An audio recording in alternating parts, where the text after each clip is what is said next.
Welcome back to She Bangs for God and Country, a totally irreverent, equally accountable podcast about God and the United States of America. I'm your host,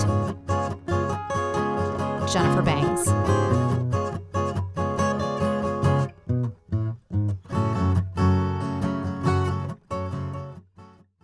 I had someone ask me the other day what this podcast is about, and I gave him my tagline, and he said that was boring.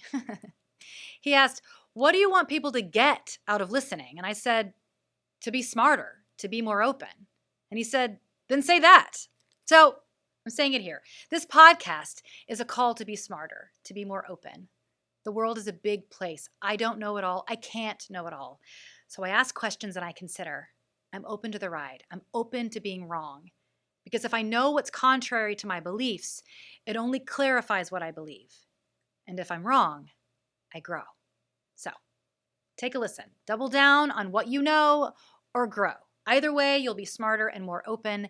And that's what this whole podcast is about. This is episode 9, the end times. The mark of the beast, the apocalypse, the millennia, the 4 horsemen, the Antichrist.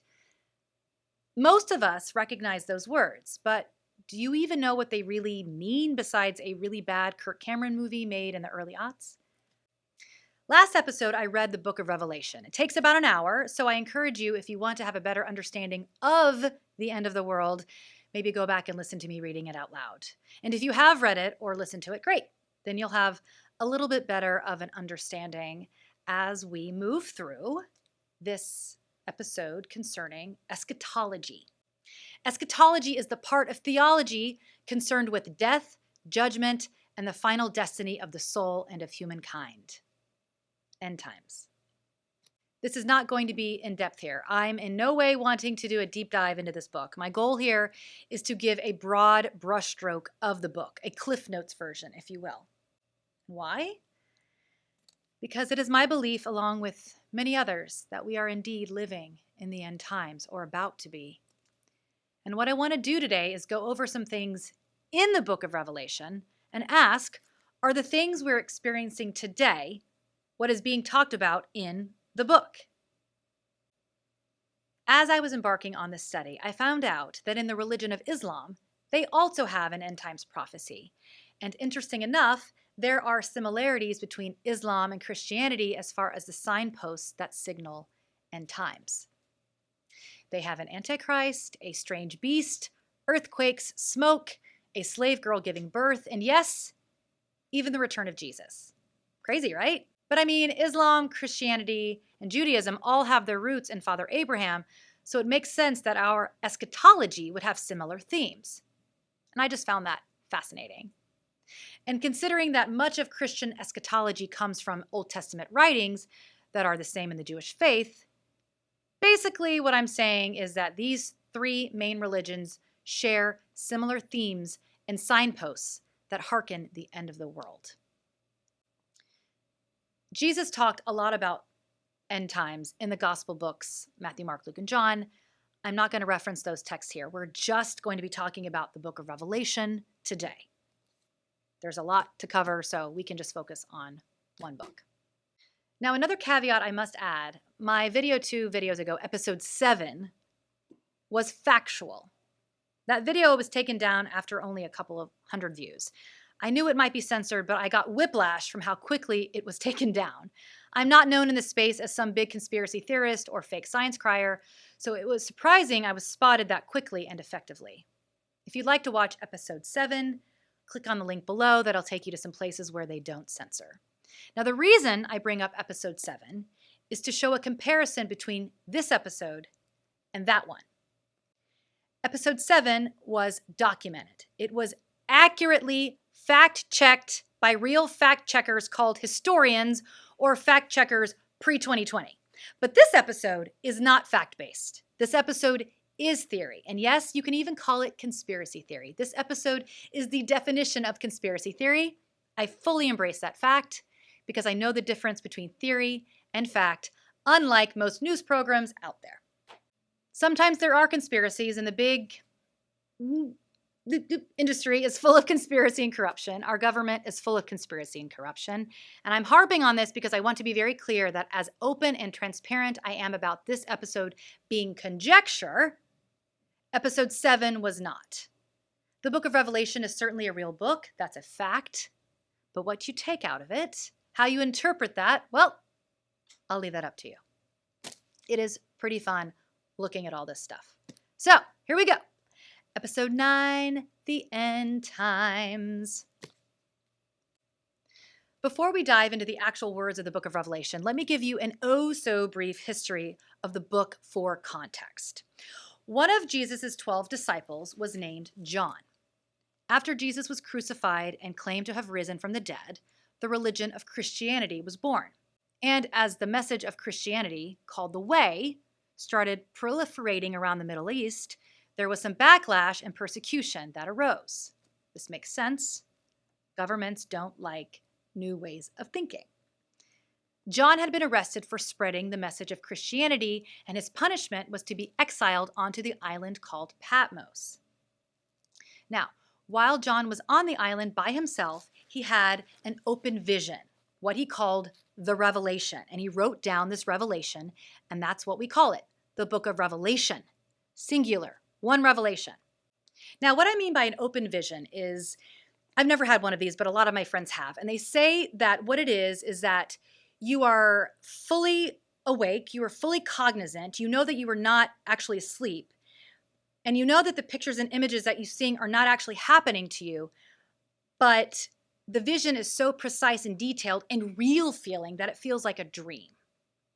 So the disciple John had one of these open visions and wrote it down.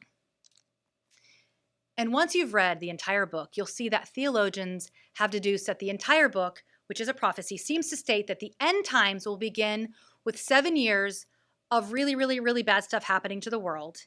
Then Jesus comes back, throws Satan in a chamber for 1,000 years, and then Jesus opens the chamber back up, lets Satan out, and then there's this huge mega battle, and then Satan is destroyed forever, and then there's a new heaven and a new earth, and no more sadness, the end.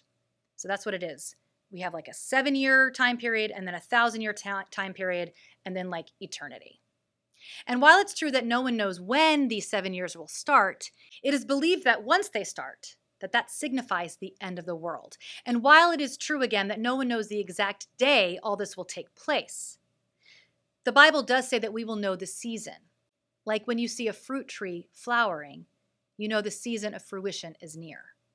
So what we're asking today is, are the things going on in our world today a sign for that season? Now, the book of Revelation starts off by saying 2 important things. Number 1, it's a prophecy, and number 2, there's a blessing. Blessed is the one who reads aloud the words of this prophecy, hey, and blessed are those who hear it and who keep what is written in it, for the time is near. Hey. To my first point, what is the importance of this book being called a prophecy? Well, prophecies in the Bible are twofold. They are the words of God that address what he's saying to his people now, and or what he's saying to his people in the future. I do believe that the people living during the time John had this revelation that he wrote down, that what he saw and heard was for the people of that time.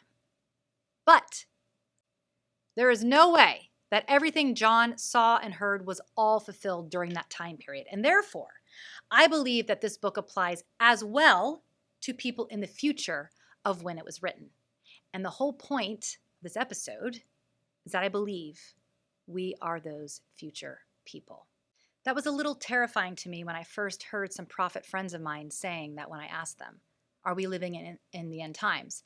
And my one friend said, yes, I believe you and I and your children will see Jesus return in our lifetimes. And I got really sad when I heard that because I was like, no, I want my kids to have a normal life and grow up and get married and have families and careers and go to baseball games and get stuffed at Thanksgiving every year. I want them to have what I've had. I don't want their lives cut short by all this drama. And then I had to pause and consider what a privilege it is to be the people the whole world has been waiting for to happen. And if this is really it, if we really are the last generation, then it is an honor to be chosen to live during this time, because this time is the most important time, is it not? If this is the end, wow, we are living at the end. So it's a prophecy, which means it is about telling the future. And the thing about telling the future is, because it hasn't happened yet, it's hard to get a clear understanding, especially if this guy John living in 60 AD is seeing stuff happening 2,000 years into the future. What do helicopters look like to a first century Palestinian Jew? How does one even describe that? And that's what I have to keep in mind as John is trying to recount what he's seeing. He only has the images and words he knows. So how does he know how to describe things he has no words or images for? He does his best, but it's also why this book is so crazy. Because not only is he trying to capture what the end times look like, something that in itself is crazy drama, but he's also trying to do it 2,000 years in the past when electricity wasn't even a distant thought. So, keep that in mind as we go along. The book starts out, the revelation of Jesus Christ, which God gave him to show to his servants the things that must soon take place. He made it known by sending his angel to his servant John. So, we've got basically 3 characters here: John, this angel, and Jesus. And the book is divided up into 4 sections, I'd say. Section 1, calling out the churches. Section 2, the throne room. Section 3, the 7 bowls, 7 trumpets, and 7 seals. This section is the longest and the most fun to study, in my opinion. It's the 666 stuff. And the last section, section 4, is the end kingdom. So in the first section, chapter 1, Jesus says, I am the Alpha and the Omega, says the Lord God, who is and who was and who is to come, the Almighty. Now, right off the bat, I noticed something that seems to be pointing to this generation. Now, let's talk about generational names. I'm an Xennial. I come between Gen X and Gen Y. All right, so there's Gen X, Gen Y, and then after Gen Y, which we call the millennials, that's what? Gen Z. So we've got X, Y, Z. Do you know what the next generation is named? Generation Alpha. I'm the beginning and the end, Jesus says. That's crazy. Now, the first thing John sees in this vision is God talking to 7 churches that have 7 angels assigned to them. By the way, 7 in Christianity is the number for completeness. I have a bunch of 7s in my birthday, so this is kind of awesome to me. Anyway, you're going to hear a lot of 7s. And we hear a lot of 7s in our world, right? 7 chakras, 7 notes in a scale, 7 colors of the rainbow, 7 days of the week. 7s are all throughout our world.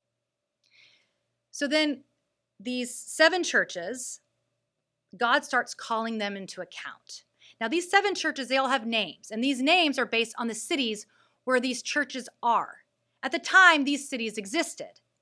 Now, not all of them do anymore. So then it begs the question, who and where are these churches now?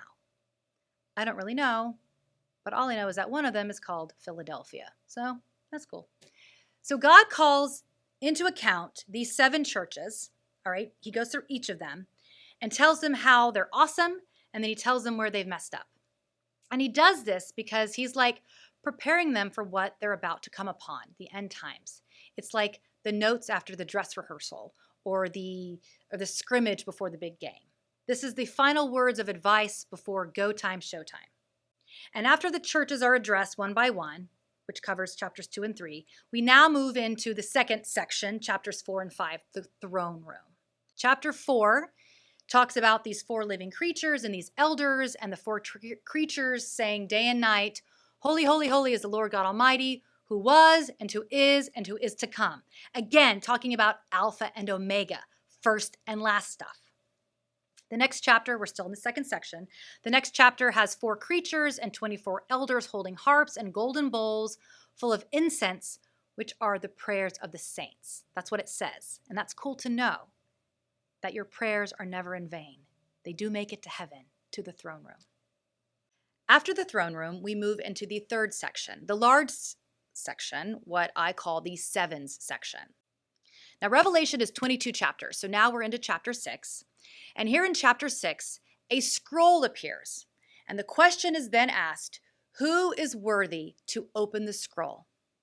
And a lamb appears, a lamb that has been slain. He is worthy to open the scroll. And there are 7 seals on the scroll, and as each seal is opened, a number of terrible, horrible plagues hit the earth. This is where it gets really scary, and this is where the Great Tribulation begins. These are the 7 years of horror.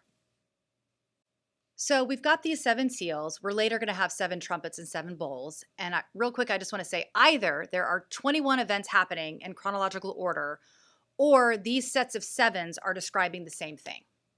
Number 1, the first seal that's open talks about a white horse who's there to conquer.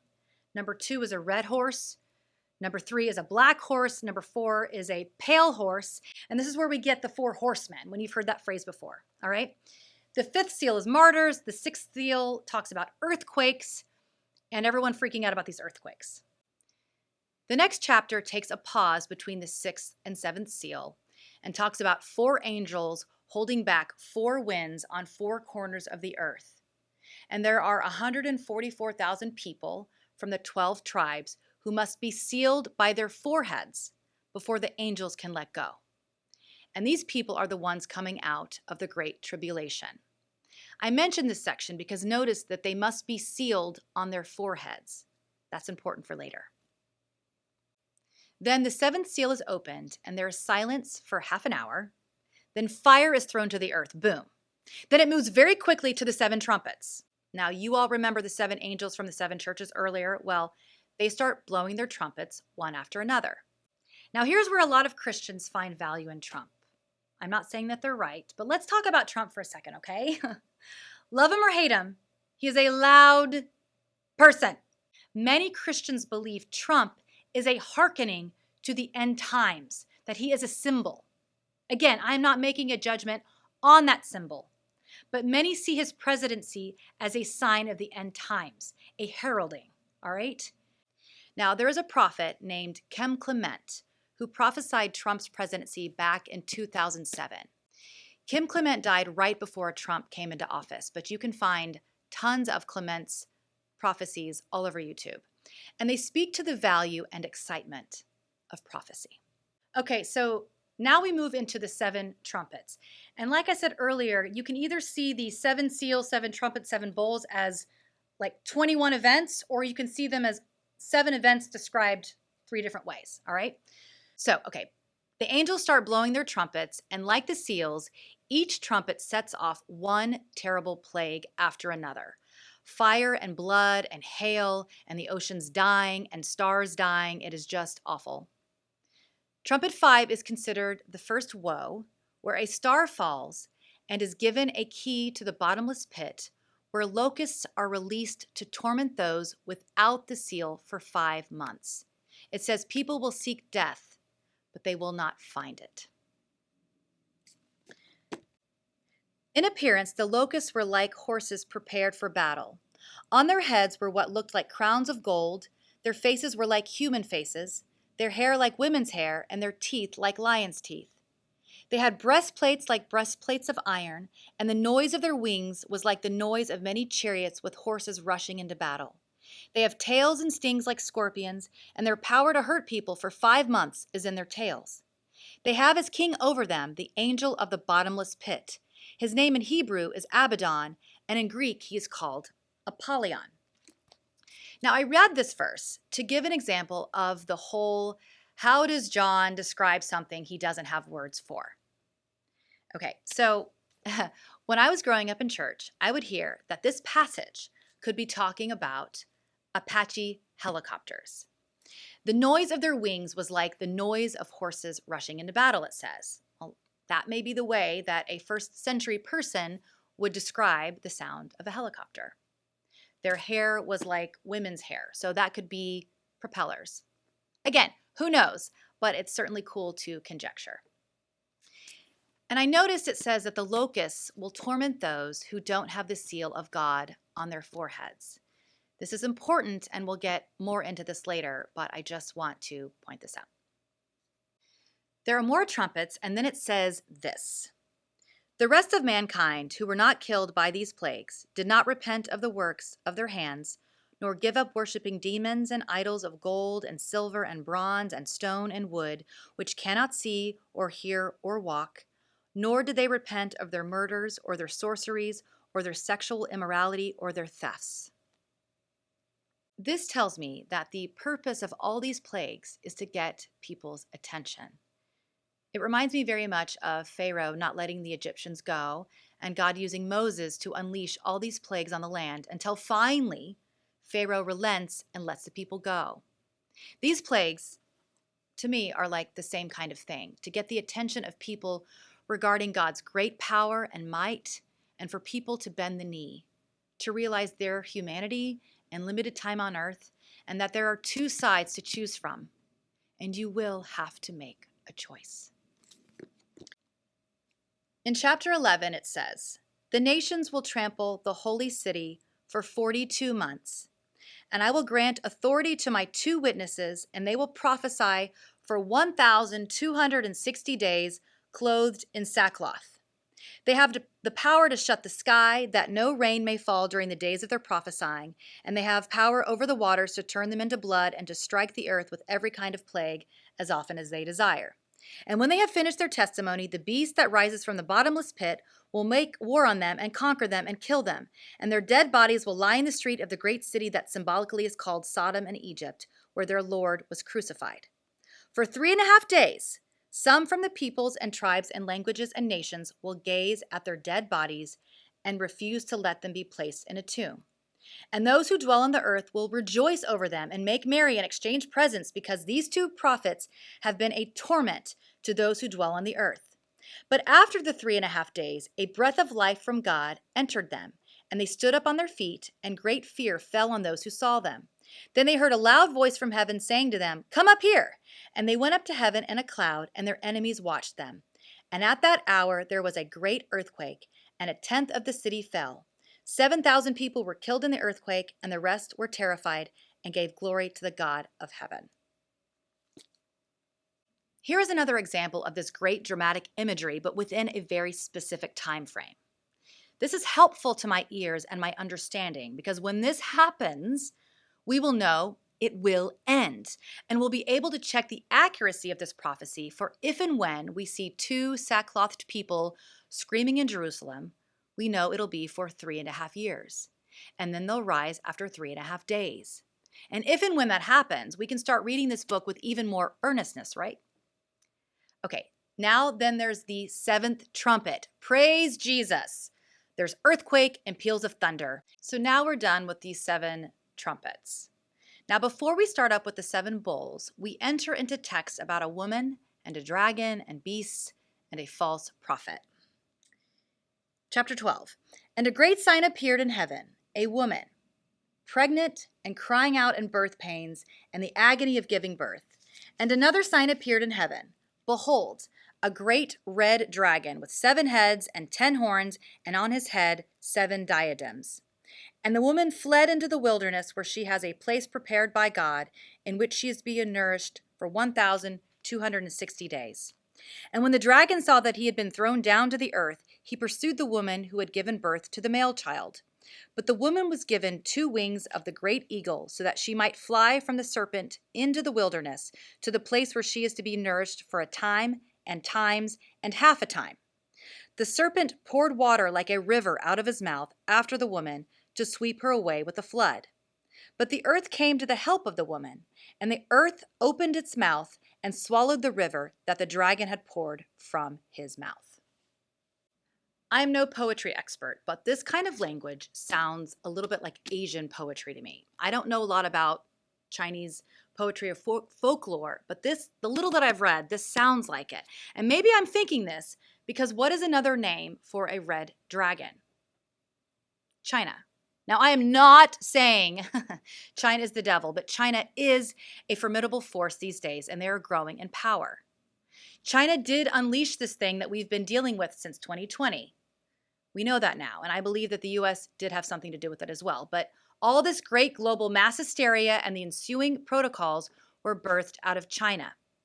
Are we approaching the end times? I don't know. These are things to consider. Again, I'm not saying China is bad. Please know that. Okay, in chapter 13 is where it talks about the mark of the beast. This beast rises out of the sea, and the dragon gives him power and a throne and great authority. He is allowed to exercise this authority for 42 months, making war on the saints. There is a call for the endurance of the saints. Then another beast arises, making people worship the first beast. This second beast deceives people and causes all to be marked on the right hand or on the forehead, and no one can buy or sell unless they have the mark or name of the beast, or the number of its name. The number of the beast, the number of a man, is 666. Now, in the fall of 2019, Bill Gates' Microsoft applied for a patent described as a cryptocurrency system using body activity data. It was applied for in the fall of 2019 and was published March 26, 2020. It is patent number 060606, specifically WO2020060606A1. Now, this last fall, I looked at this patent and I could easily find it in the US Patents database. Now, you can only find it in Google Patents. I don't know what Google has to do with patents anymore, but you can read it. And if you scroll to the bottom, it talks about memory and the brain and bodily fluids. I don't really know why a cryptocurrency patent is talking about memory and bodily fluids, but it's there. And I did not make that number up. It's not 060607, it's 060606. And I don't just find it coincidence that Bill Gates teamed up with the Johns Hopkins Center for Health Security, the Bill and Melinda Gates Foundation, and the World Economic Forum in the fall of 2019 to make Project 201, which was a simulation of what a pandemic in 2020 would look like. You can still see clips of it on YouTube. Last year, you could watch the whole thing. It was about an hour. And I don't find it just coincidence that this patent was filed that fall and published March 26th, 10 days after we were put into lockdown over a pandemic. And I also don't find it just coincidence that Bill Gates stepped down on March 13th, 2020 from Microsoft to focus on Gavi, the Global Alliance Vaccine Initiative, which is a vaccine and tech company headquartered in untouchable Switzerland. We will talk about the World Economic Forum a little later. In chapter 14 and 15, it says, "If anyone worships the beast and its image and receives a mark on his forehead or on his hand, he will also drink the wine of God's wrath, poured full strength into the cup of his anger, and he will be tormented with fire and sulfur in the presence of the holy angels and in the presence of the Lamb. And the smoke of their torment goes up forever and ever, and they have no rest, day or night, these worshippers of the beast and its image, and whoever receives the mark of its name." Here is a call for the endurance of the saints, those who keep the commandments of God and their faith in Jesus. "And I saw what happened to be a sea of glass mingled with fire, and also those who had conquered the beast and its image and the number of its name, standing beside the sea of glass with harps of God in their hands. And they sing the song of Moses, the servant of God, and the song of the Lamb." In chapter 16, we now move into the 7 bowls. It is more horrible stuff again happening. Again, it could be another way of describing the 7 seals or the 7 trumpets, or it could be 21 events. Now, when the 6th bowl is tipped, the river Euphrates dries up, and out of the mouth of the dragon, and out of the mouth of the beast, and out of the mouth of the false prophet, this is the first time the false prophet has been mentioned, out of their mouths come 3 unclean spirits like frogs, demonic spirits performing signs, who go to the kings of the whole world to assemble them for battle in Armageddon. We'll talk about all the kings a little bit later. Then bowl 7 is tipped. It is done. There are flashes of lightning and the greatest earthquake the world has ever seen. And the great city is split into 3 parts. This great city is Babylon. In chapter 17, we see that the kings of the earth sleep with the prostitute, and she is mesmerizing to John. And then the angel is like, "Psh, get it together, man. She's wicked." Now, the woman is the great city Babylon that has dominion over the kings of the earth. We'll talk about Babylon a little bit later, but this woman is sitting on this beast, and this beast has 7 heads and 10 horns. And the 7 heads are 7 kings or kingdoms, and the 10 horns are also kings who have not received royal power, but they are to receive authority as kings for 1 hour together with the beast.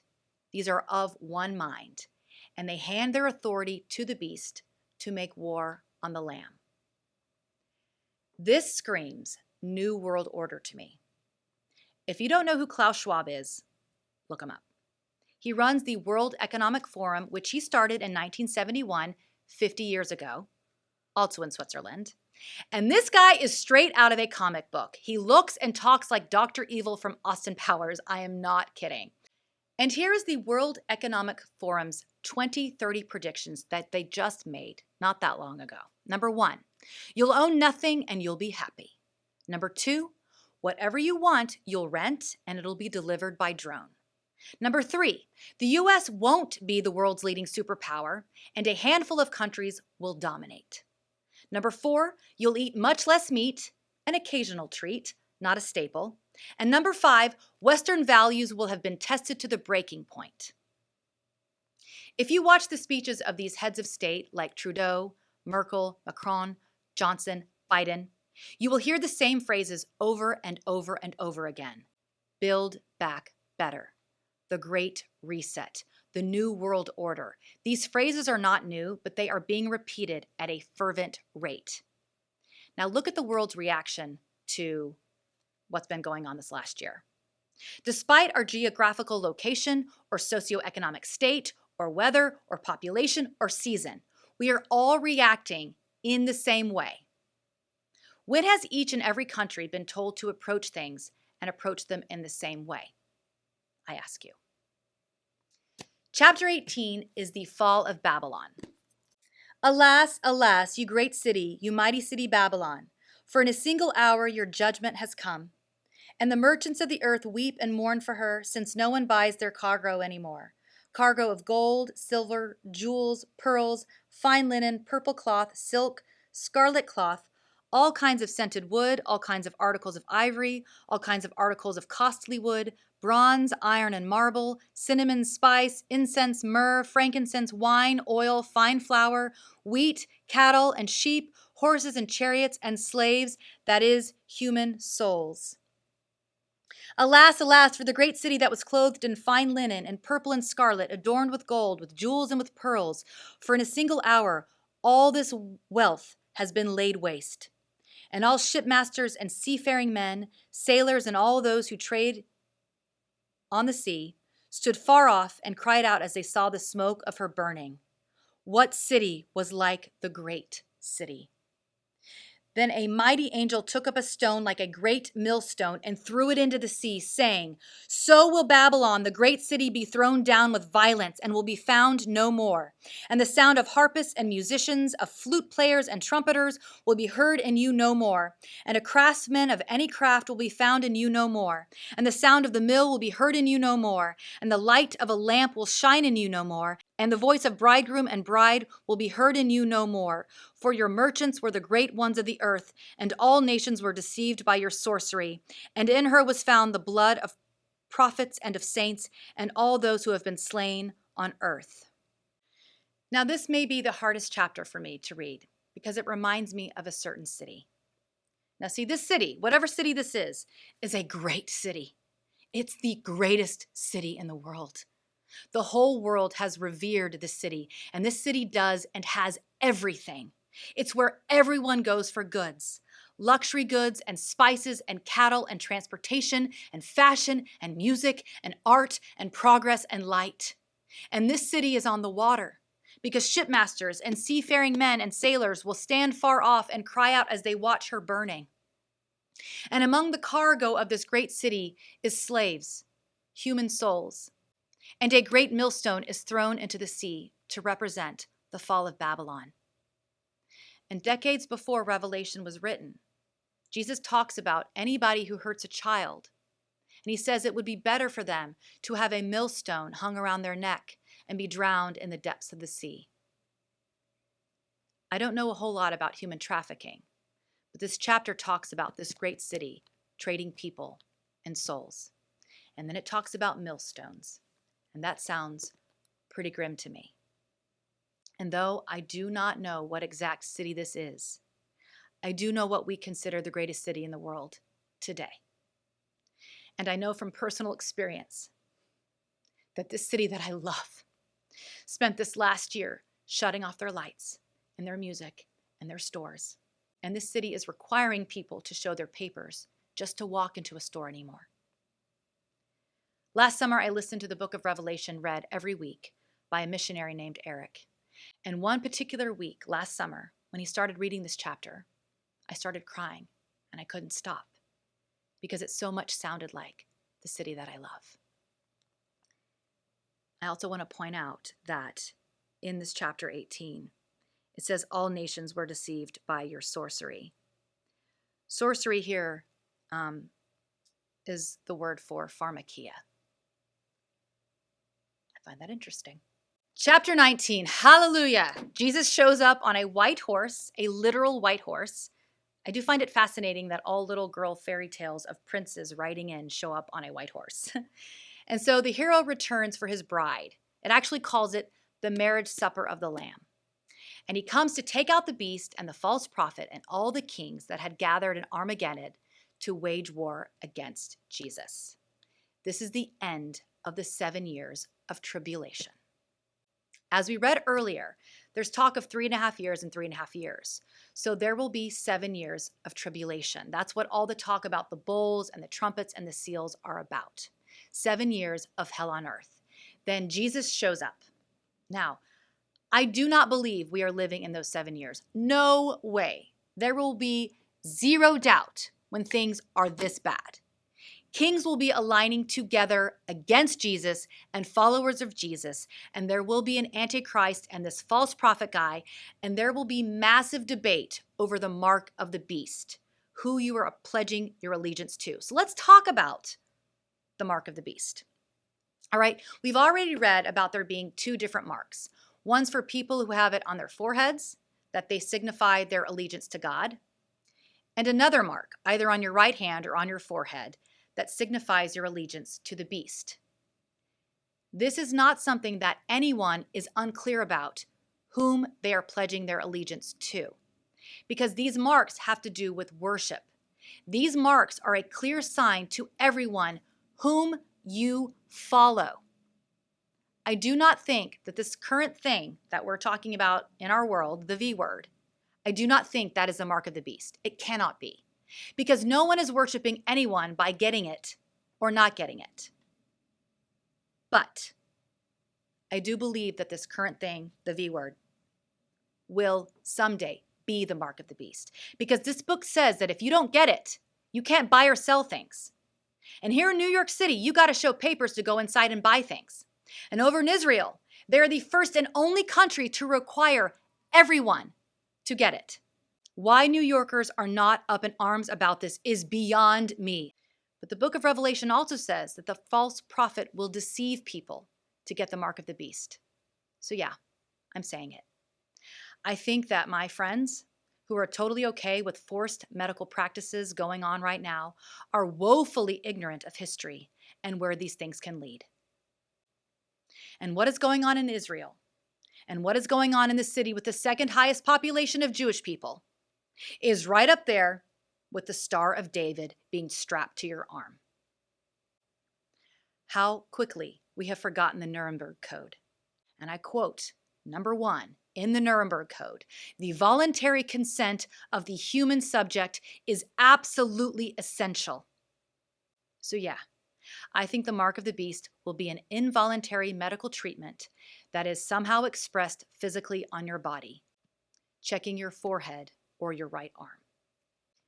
In chapter 20, Satan is seized and bound for 1,000 years. This is called the millennia. Again, I find it super interesting that the generation of the hour are called millennials. We have millennials, Gen Z, Omega, and Generation Alpha, all in that order. Anyway. So Satan the beast is bound for 1,000 years. He cannot deceive the nations any longer. And all the people that were martyred during the great 7-year tribulation are brought back to life, and they reign with Jesus for these 1,000 years. According to the book of Revelation, Jesus comes to earth and reigns on it while Satan is rotting away in a dungeon for 1,000 years. These will be very good years because evil is tamped down for a millennia. And I would imagine Earth is rocking and rolling, and we are exploring space like never before, and exploring the bottom of the sea like never before, and making incredible discoveries because we don't have evil and ego and strife and tension and murder getting in the way of human harmony. But then the party's over, because after 1,000 years, God opens the prison where Satan has been buried and lets him out. And he deceives the nations again, and the battle ensues. But this time, Satan is defeated for good. And then, Judgment Day. Every single person ever to have lived stands before the throne of God, and books are opened. And if your name is not written in the book of life, you are thrown into the lake of fire where Satan and the second beast and the false prophet were thrown to be tormented day and night, forever and ever. It does seem to me that lately our culture is becoming more and more fixated on the devil. Thanks to Lil Nas X, who made those Satan shoes and made his Satan video. And please do not get me started because I don't give a shit Lil Nas's sexuality. My issue with him has nothing to do with that and everything to do with his glorification of Satan. And now, Tony Hawk is putting blood into his skateboards, and you can click on his website to sell your soul to the devil. All this kind of celebrity fascination with Satan, I find very, very interesting. I don't ever remember culture celebrating Satan. Culture has always seemed to laugh at people who talked about Satan, and now we're glorifying it. This obsession with all things Satan lately certainly has an end times feel to it. And finally, as I was preparing this episode, Texas passed the heartbeat bill. Whatever your stance on it is, this is a big deal. All of America is freaking out. And then I read this headline. The Temple of Satan is attempting to use its status as a religious organization to claim abortion as a faith-based right. They've already tried this apparently in Mississippi, and in Illinois, the Temple of Satan erected a statue of Eve's arm holding an apple with a snake coiled around it next to a Hanukkah menorah and a Christmas nativity scene. When in recent history have we seen such a stark, blatant visual fight between Satan and Jesus? Since when did the Temple of Satan start becoming so mainstream? Chapter 21. Then I saw a new heaven and a new earth, for the first heaven and the first earth had passed away, and the sea was no more. And I saw the holy city, New Jerusalem, coming down out of heaven from God, prepared as a bride adorned for her husband. And I heard a loud voice from the throne saying, Behold, the dwelling place of God is with man. He will dwell with them, and they will be his people, and God himself will be with them as their God. He will wipe away every tear from their eyes, and death shall be no more. Neither shall there be mourning, nor crying, nor pain any more, for the former things have passed away. And finally, it says, And behold, I am coming soon. Blessed is the one who keeps the words of the prophecy of this book. I, Jesus, have sent my angel to testify to you about these things for the churches. I am the root and the descendant of David, the bright morning star. Surely I am coming soon. Amen. Come, Lord Jesus. That's the book of Revelation, y'all. If you have made it this far into the video, would you please like or comment or click on any of the links below to find out more information about this podcast, how you can support it in any way you can.